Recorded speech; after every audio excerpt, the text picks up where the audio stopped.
Je crois bien que j'ai fait disparaître toute ma famille.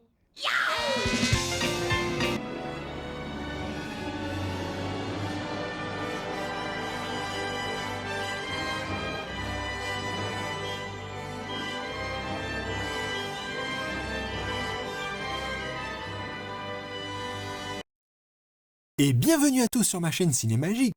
Et aujourd'hui nous allons parler d'un film mondialement connu des années 90 qui a reçu une dizaine de récompenses en tout genre et que tout le monde connaît, Maman j'ai raté l'avion. Il s'agit de la troisième réalisation de Chris Columbus après Nuit de folie et Heartbreak Hotel. Il est également auteur de 3 scénarios sous la tutelle de Spielberg, celui des Gremlins, des Goonies et du Secret de la pyramide. Mais c'est véritablement Home Alone qui va le propulser, tout comme son acteur principal, au rang de star mondiale. Au scénario et à la production, on retrouve John Hughes, qui a écrit et produit bon nombre de comédies, comme Un ticket pour deux avec Steve Martin, les Beethoven, Bébé part en vadrouille, Flubber, ou encore Coup de foudre à Manhattan. Et il aura réalisé également quelques films, comme La folle journée de Ferris Bueller. C'est à la base la Warner qui devait prendre en charge le film, mais ils ne voulaient pas dépasser le budget de départ, et ont abandonné le projet en cours de route, laissant ainsi Chris Columbus et toute l'équipe dans la détresse. Chris Columbus, qui avait déjà enchaîné un échec pour son film précédent, ainsi qu'une démission de poste pour un autre film de Hughes sur, tenez-vous bien pour le titre, Le sapin à les boules. Et oui, de quoi mettre les boules justement, sacré titre, et il pensait donc que c'était fichu. Mais John Hughes parvint à démarcher auprès de la Fox, qui accepta finalement de reprendre le projet en cours. Et au vu de l'incommensurable succès qu'a remporté Maman j'ai raté l'avion, la Warner a vraiment dû s'en mordre les doigts. Chris Columbus doit énormément à Hughes, car après ses échecs et son abandon sur son dernier film, il lui envoya quand même d'autres scénarios, dont celui de Home Alone, ce qui pourra être perçu comme un véritable miracle pour Columbus. Au casting, on retrouve le terrible Macaulay Culkin, au nom difficilement prononçable quand on était petit, et on avait une astuce pour s'en souvenir avec la phrase « Qui donc ?» ou plutôt « Mais qui Macaulay Culkin ?» Un jeune acteur qui avait déjà quelques années de carrière derrière lui. On le retrouve par exemple dans son premier film Rocket Gibraltar, aux côtés de Burt Lancaster, John Glover ou encore Bill Pullman. Puis à Demain mon amour, aux côtés de Jeff Bridges et Drew Barrymore, ainsi qu'une apparition dans L'échelle de Jacob. Mais tout commença grâce à Oncle Buck, qui est écrit et réalisé par John Hughes, qui suggéra donc son nom à Chris Columbus pour ce film. Et selon la version officielle, ce serait pendant le tournage d'Oncle Buck qu'il aurait eu l'idée du scénario de Maman j'ai raté l'avion, qu'il écrira spécialement pour Macaulay Culkin. Et dans une version plus suspicieuse, il se serait tout simplement inspiré du film français de René Manzor, 3615 Code Père Noël, qu'il aurait découvert lors d'une projection en 89. À noter que le film de Manzor s'inspire lui-même de l'imagerie des films d'horreur américains et que, comme par ironie, il dit avoir eu l'idée lors du tournage de son précédent film, Le Passage, où il dirigea son propre fils aux côtés d'Alain Delon. Si on regarde les deux films, c'est surtout les 20 dernières minutes de la tentative d'invasion qui ressemblent au film français. Tout le reste n'est que la continuité de tout ce que John Hughes a déjà fait dans ses productions, où la famille est toujours source de conflits. D'ailleurs, ceux qui ont déjà vu les films de Hughes auront sans doute l'impression d'avoir déjà vu un peu Maman j'ai raté l'avion pour toute son intrigue, ses situations, s'auto-référençant lui-même.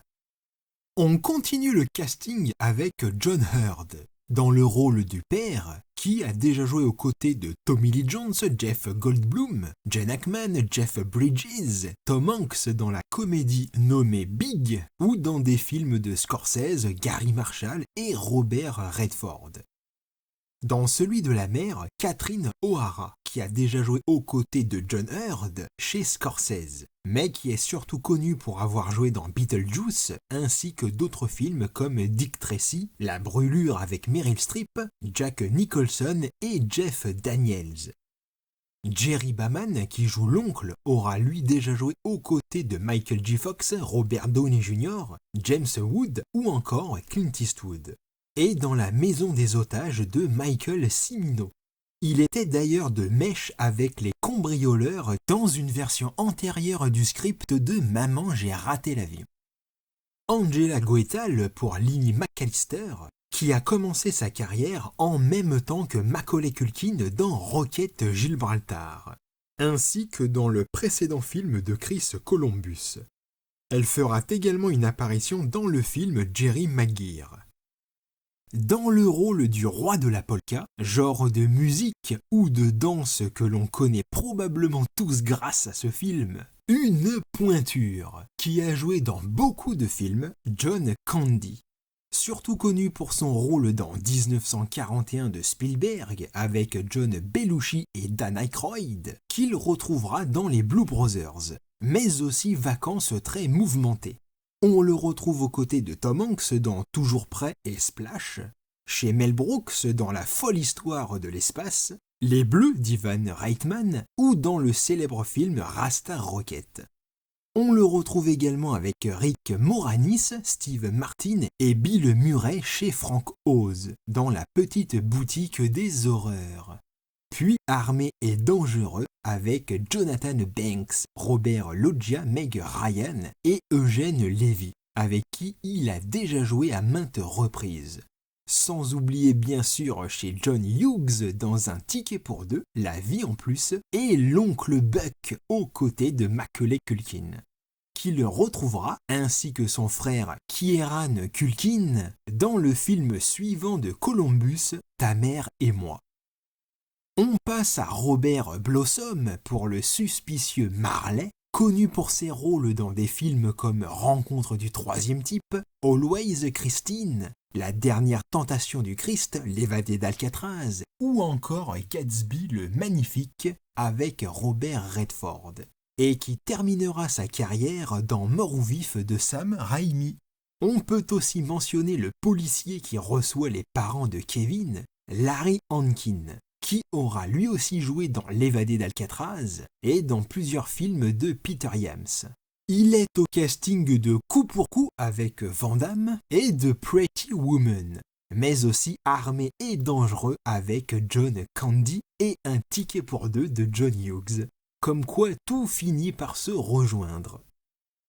Et pour finir, les fameux cambrioleurs, les casseurs-flotteurs, dont le groupe français Les Casseurs Floaters se sont inspirés, nous avons Daniel Stern, un habitué de la comédie ayant déjà joué aux côtés de Steve Martin, Rick Moranis, Patrick Dempsey, Peter Weller, Burt Reynolds, Dennis Quaid, mais aussi chez Barry Levinson avec Mickey Rourke et Kevin Bacon, chez Woody Allen dans Anna et ses sœurs, et Stardust Memories. Il a lui aussi déjà joué avec John Hurt, qui joue Peter McAllister, avec qui il partage l'affiche du film Chud, ou aux côtés de Buzz, Devin Rattray, dans Little Monsters. À noter que Daniel Stern avait dans un premier temps quitté le projet du film, car il désirait un budget plus haut pour le temps consacré, et fut remplacé par un autre Daniel, Daniel Roebuck. Mais les premières scènes de tournage furent laborieuses, car il n'y avait aucune alchimie avec son compère. Et c'est seulement grâce à l'augmentation de budget par la Fox que Daniel Stern fut recontacté et qu'il accepta finalement de reprendre son rôle pour le plus grand plaisir de Joe Pesci, qui avait déjà rencontré Daniel Stern dans un téléfilm, mais aussi Catherine O'Hara la même année dans Le mariage de Betsy, et retrouvera John Candy dans JFK.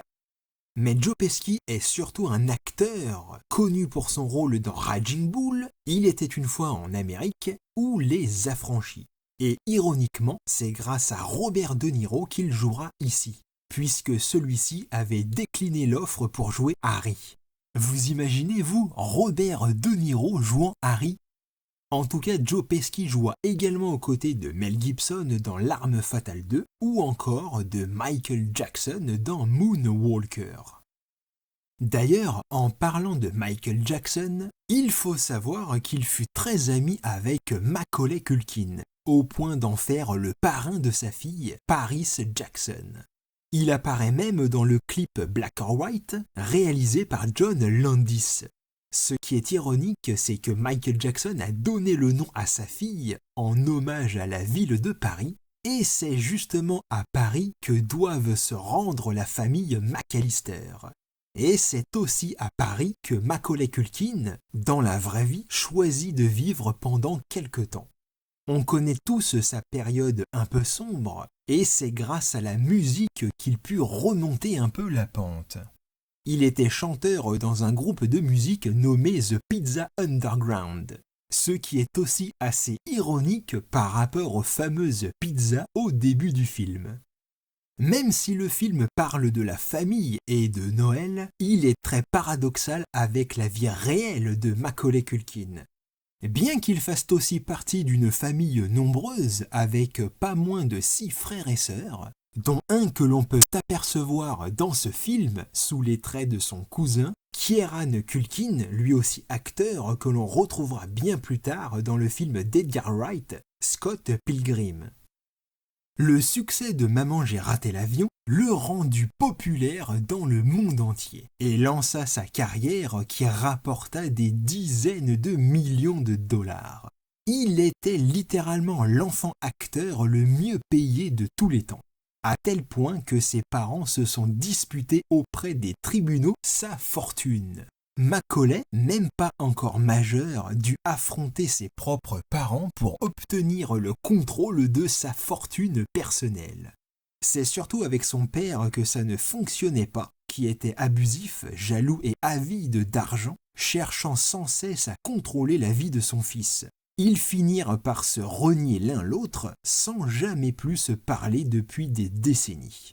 Une situation qui peut d'ailleurs nous rappeler un peu la propre situation du père Marley dans ce film.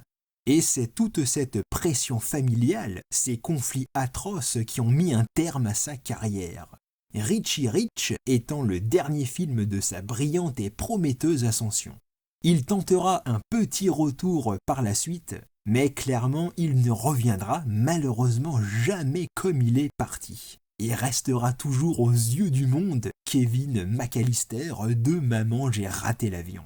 Et même si ce n'est pas très drôle, pour blaguer, certains disaient même « Maman j'ai raté ma carrière » ou encore « Maman je n'ai pas raté l'avion, mais la vie ». C'est donc l'histoire de la grande famille McAllister qui doivent se rendre à Paris pour passer les fêtes de Noël, mais qui, dans la précipitation, vont oublier Kevin, âgé de 8 ans, livré désormais à lui-même, et le dernier rempart face à des cambrioleurs. Presque à l'unanimité, ce film aura conquis le public, et même ceux qui n'aiment pas auront probablement un jour apprécié. Il existe tellement de comédies du même genre, et pourtant, en les regardant, la différence saute aux yeux, ne pouvant que confirmer les qualités de celle-ci. Pour beaucoup de personnes, il sera tout simplement culte, avec cette ambiance de Noël et des années 90, loin de l'hyperconnectivité. Ce jeune garçon seul et abandonné au caractère bien trempé, mais avec des fragilités.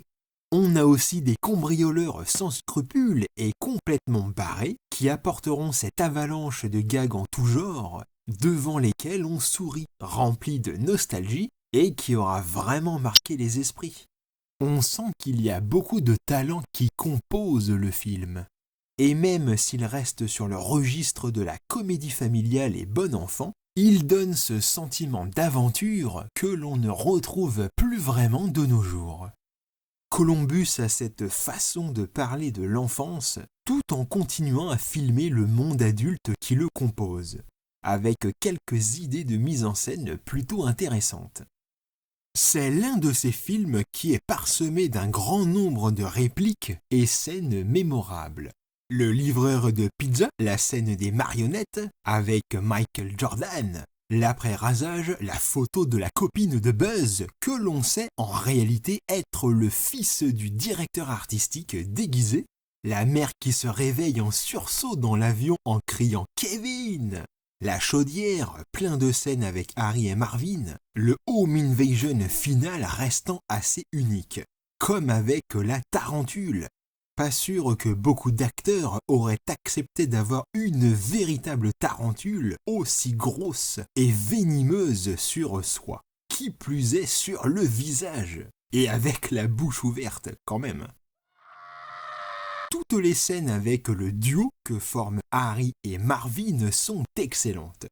Une sorte d'Horace et Jasper, de Laurel et de Hardy, ou encore des Dalton, avec le petit qui est nerveux, intelligent, qui donne des ordres, et le grand un peu bébête, détendu et vraiment amusant. Certains apprécieront d'ailleurs surtout le film pour cette dernière partie, totalement cartoonesque et burlesque, aux situations improbables.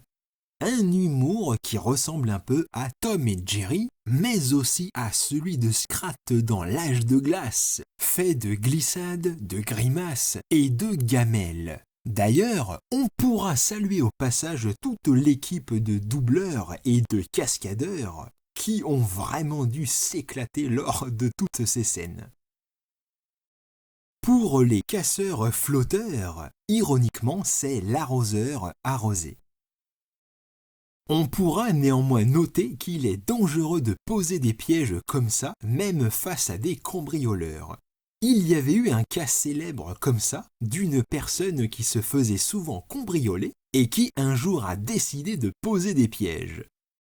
Alors est-ce que c'était sous influence de ce film ou non? Allez savoir. En tout cas, il finit par blesser le cambrioleur qui décida de porter plainte contre la personne qui avait posé les pièges. Et bien sûr, il gagna son procès, alors qu'il était un cambrioleur confirmé et avéré. C'est une situation qui rappelle un peu l'introduction du film de Pixar, Les Indestructibles. Sans oublier les scènes où Kevin se sert des répliques d'un film pour s'amuser, comme avec le livreur de pizza. Je pense que petit, on connaissait par cœur les répliques de ce film de gangster, avec le fameux Snakes. Snakes? Snakes. Bah je connais pas de Snakes. Si, Snakes. Et on s'est probablement tous demandé, mais qu'est-ce que c'était que ce film? Pour éventuellement le regarder. Mais quelle déception de découvrir qu'il s'agissait d'un faux film, avec Ralph Wesley Foody qui joue Johnny et Michael Guido pour le fameux Snake. On peut néanmoins trouver l'idée assez fascinante car au final, il s'agit d'un film à l'intérieur d'un autre film, totalement culte lui-même, avec juste ces quelques petites séquences. L'ironie, c'est qu'il s'agit d'une parodie d'un film de la Warner de 1938 avec Humphrey Bogart, Les anges aux figures sales. Une séquence qui aurait pu clore le film dans une version précédente, où on aurait vu les casseurs-flotteurs la découvrir en prison. Il y a par contre quelques images références de véritables films, comme le dessin animé du Grinch, Miracle sur la 34e rue de 1947, avec Maureen O'Hara, sans rapport de famille avec Catherine O'Hara, dont Hughes fera un remake quelques années plus tard. Ainsi qu'un film avec James Stewart qui passe à la télévision quand ils sont à Paris. Le grand classique de Frank Capra, La vie est belle. C'est d'ailleurs grâce à ça que j'ai découvert ce film, d'autant plus que petit j'aimais beaucoup James Stewart. Il y a d'autres références comme le nom de Harry Lime, qui est celui du film Le Troisième Homme d'Orson Welles. Et quand il se brûle la main et qu'on voit un M, c'est en hommage au film M, le maudit de Fritz Lang. Pour d'autres personnes, bien que drôle par moments, ils trouveront quand même le film assez mauvais, exagéré et surjoué. Une mise en scène assez fonctionnelle pour un divertissement assez creux, sans réelle saveur, dû au sentimentalisme typique des années 90. Un autre obstacle de taille pour beaucoup, Kevin et ses mimiques, que certains ne pourront tout simplement pas piffrer, le trouvant agaçant et surtout tête à claque. Quelque part, il n'y a rien d'étonnant à ce que les adultes n'aient guère d'appréciation pour ce qu'ils considèrent pour enfants, ayant souvent perdu la perception de leur propre enfance et n'aimant finalement que moyennement Noël. Exactement comme les casseurs-flotteurs, ou les adultes en général dans tous ces genres de films, reflets du temps qui passe. D'ailleurs, j'ai toujours pensé que tous ces films-là étaient en réalité pour les adultes, puisque c'est en réalité eux qui ont quelque chose à découvrir, ou plutôt redécouvrir.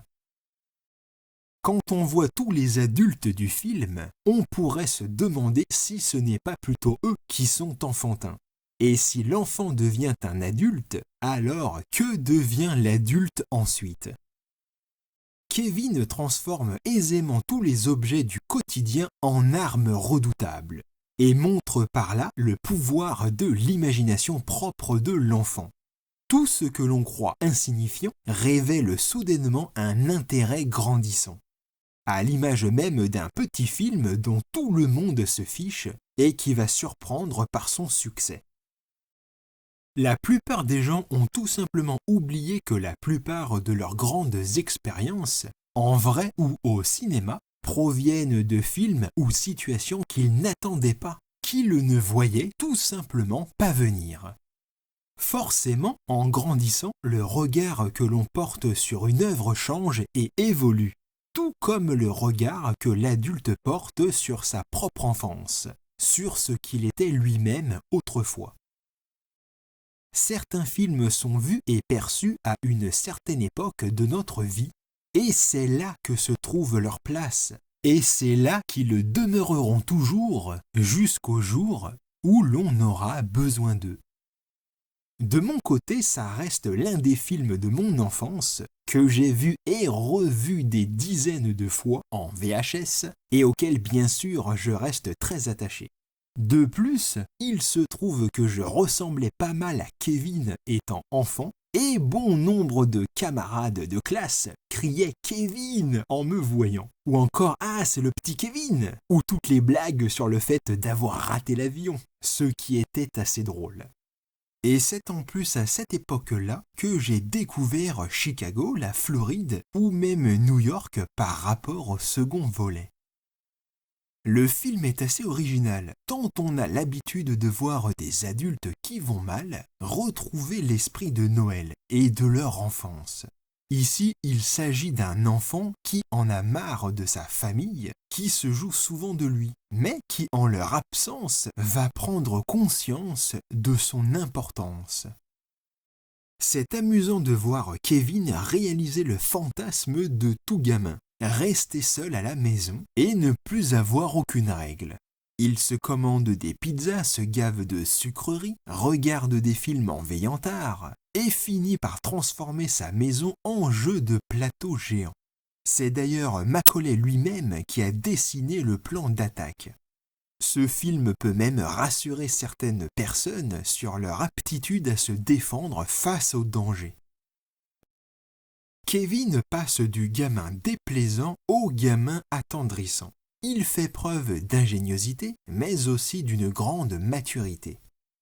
C'est l'un des points très appréciables qu'il accepte la situation de départ sans angoisser et qu'il ne dit rien à sa famille sur tout ce qui est arrivé.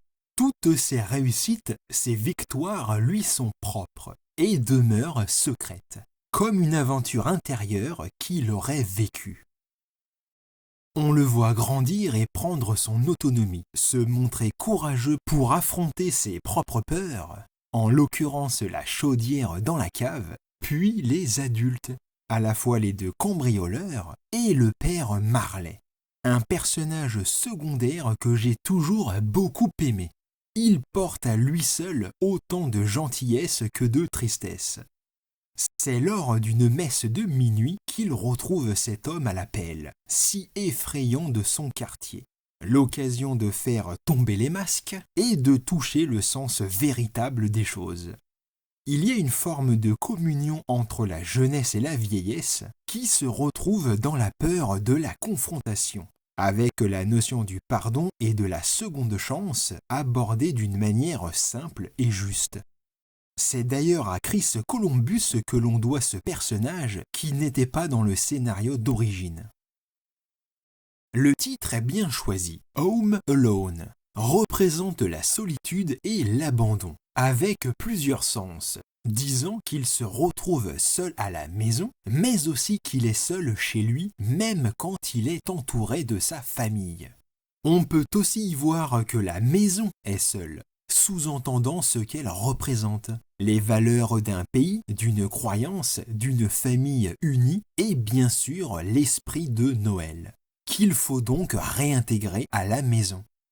Il faut quand même le dire, c'est une famille assez insupportable dans ce début de film volontairement farfelu, qui fait de Kevin le vilain petit canard. Et c'est surtout la mère qui fera tout pour le retrouver, car elle comprendra le sens réel de cet abandon qui avait commencé bien avant qu'il ne l'oublie. C'est elle qui porte la connexion affective de la famille, tout en ayant un lien privilégié avec son fils. Ce jeu de regard qu'ils ont entre eux quand ils se retrouvent est quand même assez émouvant.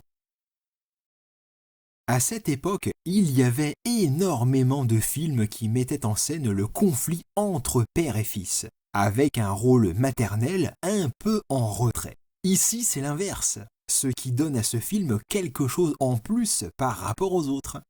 C'est bien la mère qui fait tout, elle gère et s'occupe de tout, pendant que le père se la coule douce, et ne semble même pas préoccupé par les événements.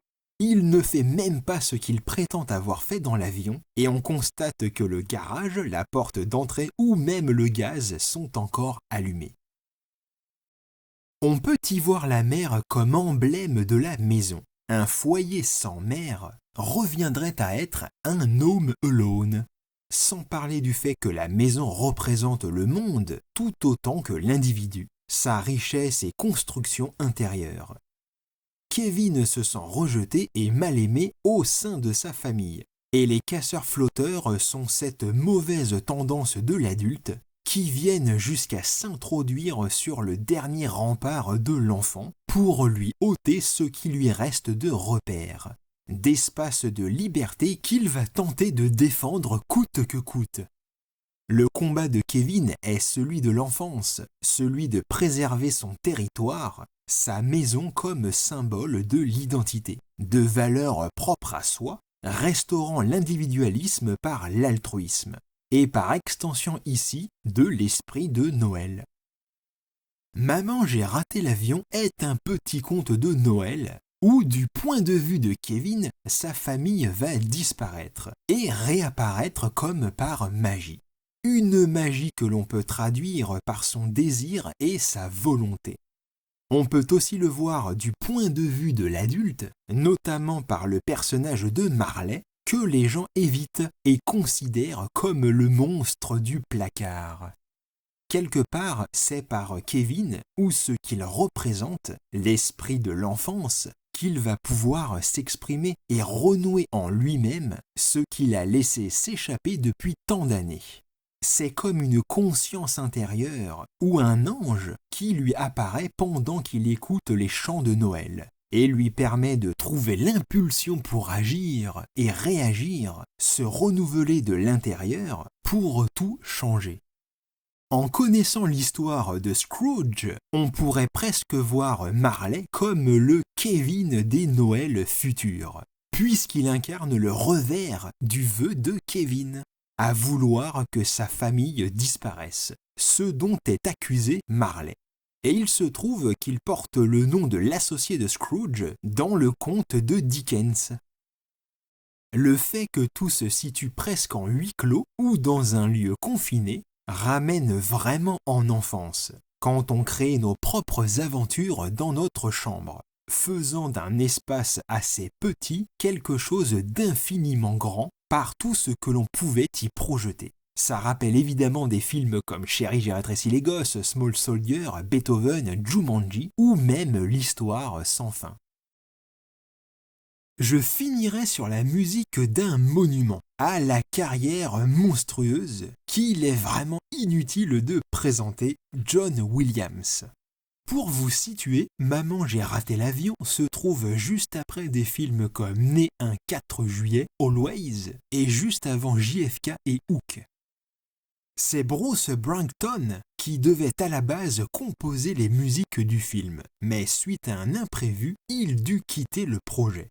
Et c'est en cherchant un autre compositeur que, pour blaguer, le nom de John Williams sortit. Une vanne qui fut néanmoins prise au sérieux, au point de se dire « qui ne tente rien n'a rien » et de le contacter.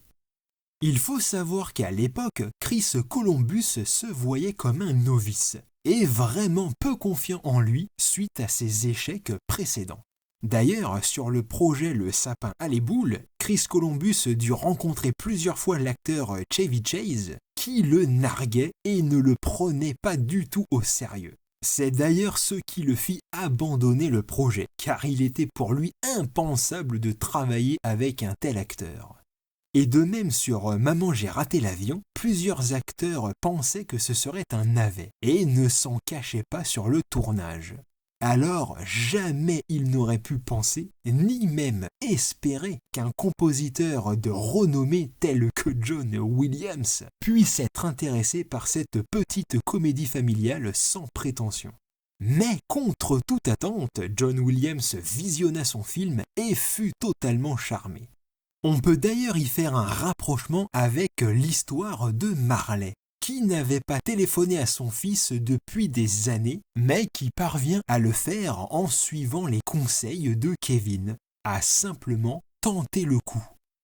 Quand on pense à Chris Columbus, le succès du film, le soutien de John Hughes, puis de John Williams en prime, sans parler du fait qu'il soit complètement gaga de la fête de Noël depuis toujours, on pourra dire que toutes les étoiles semblaient alignées pour créer un miracle de Noël.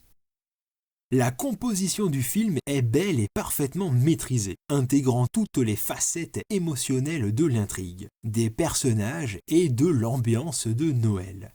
Le thème principal est magnifié dans la piste Somewhere in My Memory, qui a vraiment la faculté de nous ramener vers une forme d'innocence, de magie d'un autre temps que l'on aurait oublié. La musique de fin aussi, qui joue sur la double réconciliation de Kevin d'un côté et Marley de l'autre.